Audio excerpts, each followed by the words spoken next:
সকালে হেলদিকর নাস্তা খেয়ে শুরু করে দিলাম আজকের ভিডিওটা। মাত্র 10 মিনিটে কিভাবে আমি ফ্রাইড রাইস বানাবো সেটাই আপনাদের সঙ্গে শেয়ার করব আজকের ভিডিওতে। আসসালামু আলাইকুম প্রিয় দর্শক, আমি উম্মে রুমান অন্ধ্রপ্রদেশের খাম্মাম শহর থেকে নতুন একটি ভিডিওতে সবাইকে ওয়েলকাম করছি।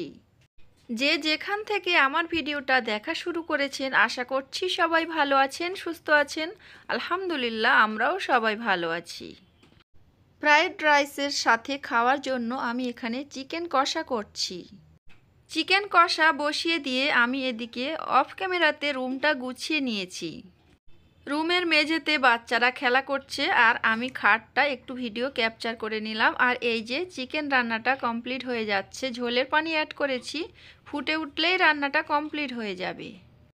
আজকের ভিডিওটা ছিল রবিবারের, আর রবিবার দিনে একটু স্পেশাল কিছু হবে না সেটা তো হতেই পারে না।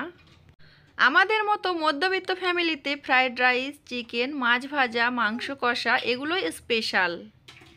ফ্রিজে কয়েকটা ট্যাংরা মাছ ছিল, এগুলো আমি এখন ভেজে নিচ্ছি ফ্রাইড রাইসের সঙ্গে খাওয়ার জন্য। ট্যাংরা মাছ কাটতে কিন্তু ভীষণ কষ্ট, খেতে কিন্তু অনেকটা মজা লাগে। শুধু ট্যাংরা মাছ নয়, যে কোনো ছোট মাছ কাটতে কিন্তু অনেকটাই কষ্ট হয়ে যায়।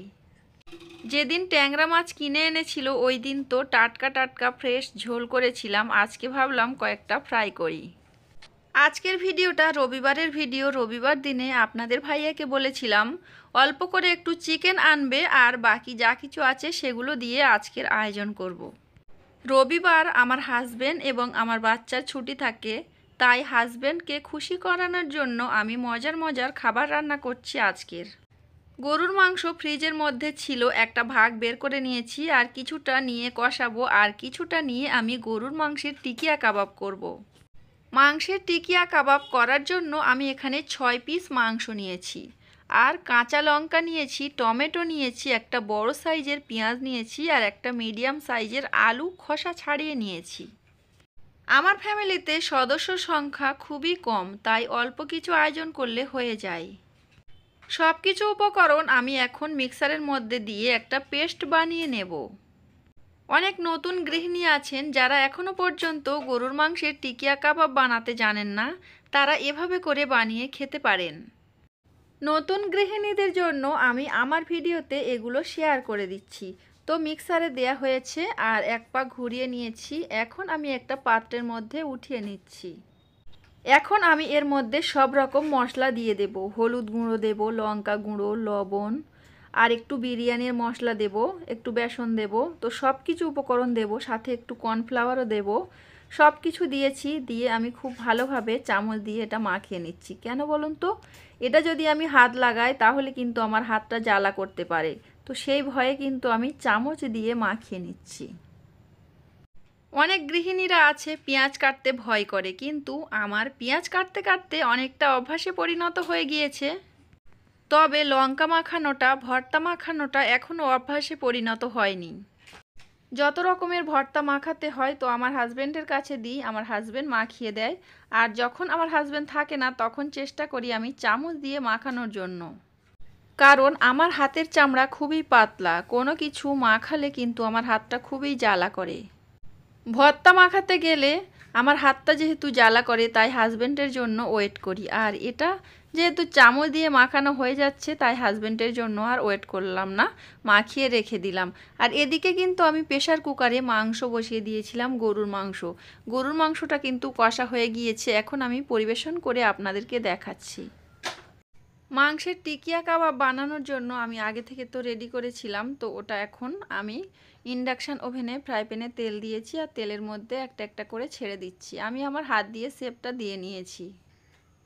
গরুর মাংসের টিকিয়া কাবাব ভাজতে ভাজতে আপনাদের কাছ থেকে একটা লাইক চেয়ে নিই। যারা এতক্ষণ আমার ভিডিওটি ধৈর্য ধরে দেখছেন, লাইক দিতে ভুলে গিয়েছেন, ভিডিওটিতে একটি লাইক দিয়ে দেবেন। আর যারা লাইক দিয়েছেন তাদেরকে জানাই অসংখ্য অসংখ্য ধন্যবাদ।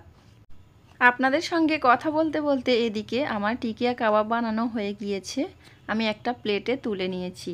আর গ্যাস ওভেনে আমি চিংড়ি ভাজা করে নেব। ফ্রাইড রাইসের সাথে যে কোনো ভাজাভুজি খেতে ভীষণ ভালো লাগে। আমি এখানে বেশি করে পেঁয়াজ দিয়ে খুব সুন্দর করে চিংড়ি ভাজা করে নিচ্ছি। আর এদিকে কিন্তু আমি গোল গোল করে আলু ভেজে নিচ্ছি। ফ্রাইড রাইস বানানোর জন্য আমি এখানে এলাচ, লবঙ্গ, দারুচিনি, কিশমিশ এবং কাজু বাদাম নিয়েছি। সাথে আমি কিছুটা গাজর কুচিয়ে নিয়েছি। গ্যাস ওভেনে আমি একটু ঘি দিয়েছি, তারপর একটু রিফাইন তেল দিয়ে দিয়েছি। ঘি এবং তেল একটু গরম হয়ে গেলে এর মধ্যে আমি পেঁয়াজ কুচি দিয়ে দিচ্ছি। পেঁয়াজ কুচিটা আমি ভেজে প্রথমে উঠিয়ে নেব, তারপরে ওই তেলের মধ্যে আমি এলাচ, লবঙ্গ এবং দারুচিনি দিয়ে দিয়েছি। তার সাথে আমি কিছুটা পেঁয়াজ এবং গাজর দিয়ে সব কিছু খুব সুন্দর করে এখন একটু ভাজা ভাজা করে নেব। যখন আমি ফ্রাইড রাইসটা বানিয়েছি তখন আমার হাতের কাছে যদি একটু শুঁটি কড়াই থাকতো তাহলে কিন্তু দিয়ে দিতাম।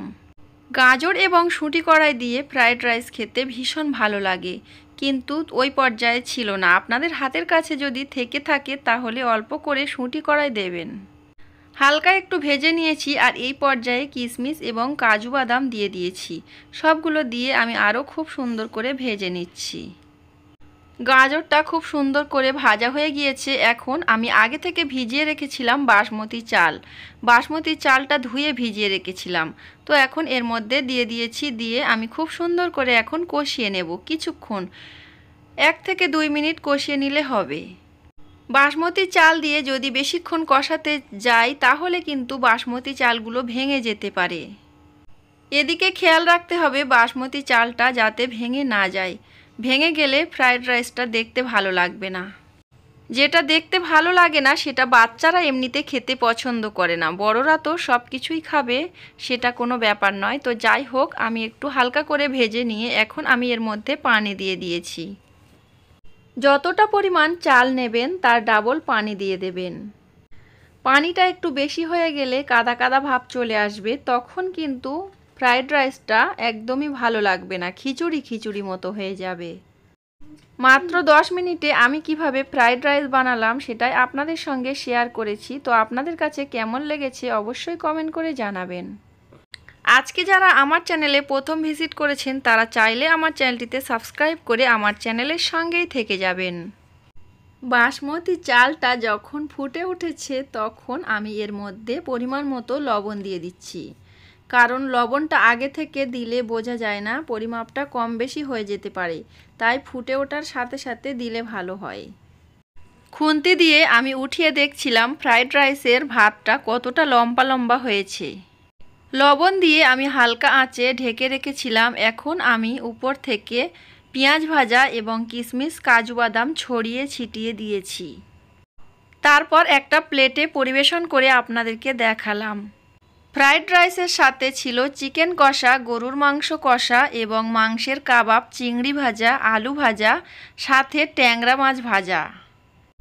এই ছিল রবিবারের লাঞ্চ আয়োজন। রবিবার দুপুরে খাওয়া দাওয়ার পরে বিকালে একটু বাহিরের দিকে ঘুরতে গিয়েছিলাম আমার হাজবেন্ড 2 বাচ্চাকে নিয়ে।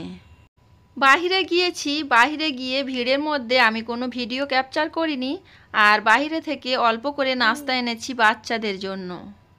মাশাআল্লাহ, আলহামদুলিল্লাহ, আমার 2 বাচ্চা এখন খাওয়া শিখে গিয়েছে। তো তাদের জন্য খুবই অল্প করে নাস্তা এনেছি, আর আমার 2 বাচ্চা এখন বসে বসে দেখছে আমি প্লেটে পরিবেশন করছি আর আপনাদের সঙ্গে শেয়ার করার জন্য একটু ভিডিও ক্যাপচার করছি।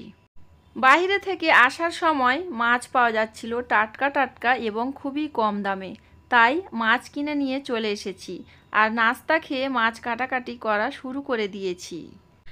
আমার হাজবেন্ডকে বলেছিলাম তুমি আমার পাশে বসো, আমি কিছুটা মাছ কেটে নিই, তাহলে কিন্তু মাছ কাটতে আর কষ্ট লাগবে না।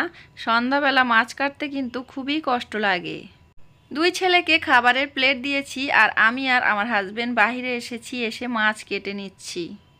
আমি যখন মাছ কাটছিলাম তখন আমার হাজবেন্ড বলছিল এতগুলো মাছ কাটতে তোমার কষ্ট হয়ে যাবে, আমি একটু হেল্প করে দিই, আমি শুধু শুধু বসে থাকবো। আপনাদের ভাইয়া অনেকটা ভালোবেসেই আমাকে হেল্প করছে, আমি ভাবলাম আপনাদের সঙ্গে শেয়ার করে দিই।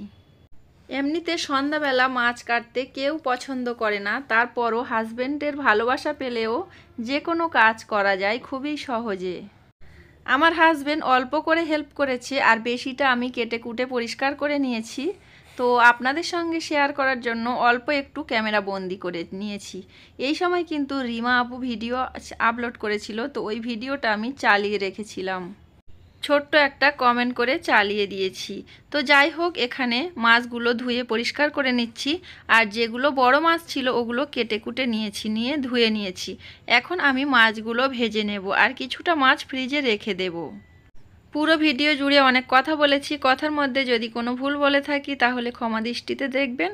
বরাবরের মতো সবাইকে সুস্বাস্থ্য কামনা করে এবং আজকের ভিডিওটা এখানে শেষ করছি। আল্লাহ হাফেজ, আসসালামু আলাইকুম।